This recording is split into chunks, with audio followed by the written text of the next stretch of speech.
Ici nous avons l'écran tactile ETA Touch, qui est la régulation développée par ETA. C'est vraiment donc un développement qui est fait par la société ETA en interne, par ses ingénieurs, qui développent tout le software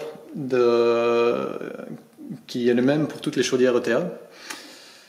Donc c'est finalement donc un ordinateur qui tourne en Linux et qui est sous forme d'une tablette en finition vert.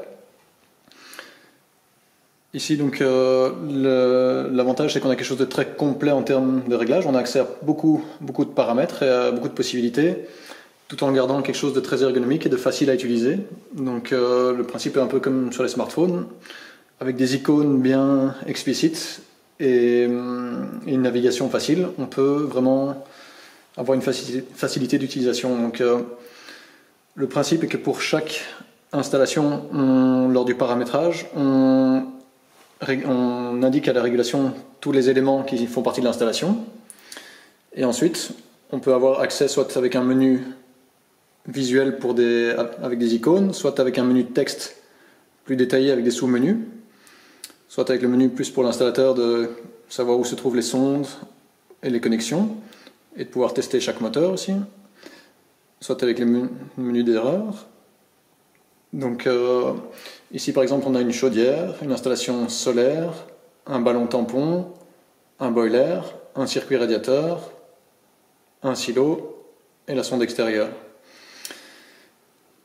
Donc là on voit la chaudière est prête, la pression de l'installation, on peut allumer ou éteindre la chaudière comme ceci et à distance aussi. Donc avec ce système on peut faire toujours des mises à jour du software s'il y a des évolutions futures, on peut simplement mettre une clé USB, faire une mise à jour du système. La chaudière est connectable sur le réseau internet, directement sur le serveur de l'usine sécurisé. De là, donc, le client peut lui avoir accès à sa chaudière pour faire des relances, des checks, des modifications. Et alors, s'il y a quoi que ce soit qui se passe, la chaudière envoie un email directement avec un descriptif d'erreur bien détaillé pour savoir ce qui se passe exactement. Donc même si le client n'est pas chez lui, il peut déjà nous appeler. À ce moment-là, nous, on peut se connecter sur la chaudière, même avec le code d'installateur ou le code d'usine, aussi bien de notre bureau ou depuis l'usine directement, pour avoir un support. Et ça permet de faire soit des réglages rapidement, relancer la chaudière, ou prévoir une intervention avec la bonne pièce et le bon technicien pour être vraiment efficace. Donc en général, ça enlève bien 2 tiers ou la moitié des déplacements et des frais qui vont avec. Et puis ça permet d'être beaucoup plus réactif en cas de panne. Donc ici, une petite subtilité intéressante, c'est le point d'interrogation.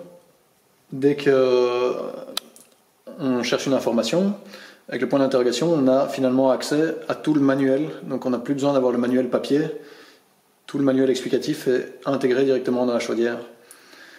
Et la même chose avec les deux.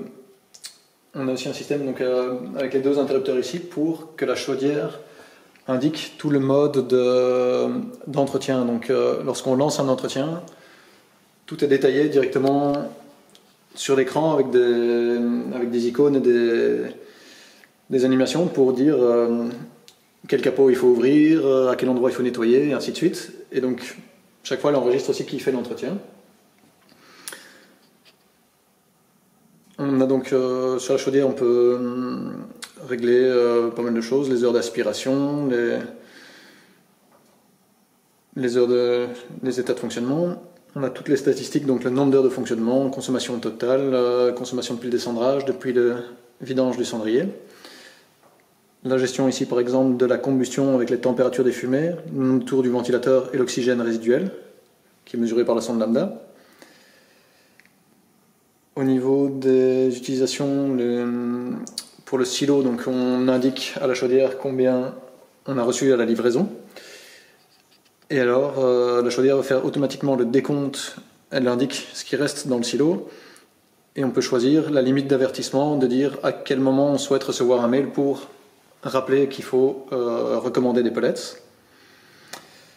Pour les circuits radiateurs, donc, tout se programme directement sur la chaudière. Donc si on a plusieurs circuits ou même un seul circuit, on peut l'allumer ou l'éteindre simplement comme ceci, même avec le smartphone, tablette ou PC à distance. On peut mettre en mode chauffage, réduire ou programmation horaire. Toutes les plages horaires sont réglées directement pour toute la semaine. Quand on a une sonde d'ambiance, on a aussi les températures de référence, qui ici ne sont pas simulées. Mais donc on peut dire de telle heure à telle heure, telle température pour tous les jours de la semaine et faire toutes ces programmations facilement. Ensuite, la chaudière a d'office une sonde extérieure qui est fournie avec pour une régulation climatique. Ça, c'est un point important pour faire des économies et pour avoir un confort de chauffe. Donc, en fonction de la température extérieure qui est mesurée et des 4 points, donc le seuil de chauffage, on ne chauffe plus quand il fait plus que X degrés. La température d'eau à laquelle on envoie dans le circuit de radiateur, donc ici, par exemple, typiquement sur un circuit radiateur, on envoie à 60 degrés quand il fait moins 10 dehors. Donc ça, c'est la température de départ du circuit de chauffage, la température extérieure. Et ici, quand il fait moins 10, on envoie de l'eau à 60 degrés. Mais quand il fait plus 10 degrés à l'extérieur, on se contente d'envoyer de l'eau à 40 degrés, ce qui suffit pour compenser les déperditions de la maison. Et donc ça, c'est jusqu'à 15% d'économie de chauffage, et un chauffage plus en continu, et pas par à-coup, et à la plus basse température possible. Voilà, mais il y a encore beaucoup de possibilités avec ce système.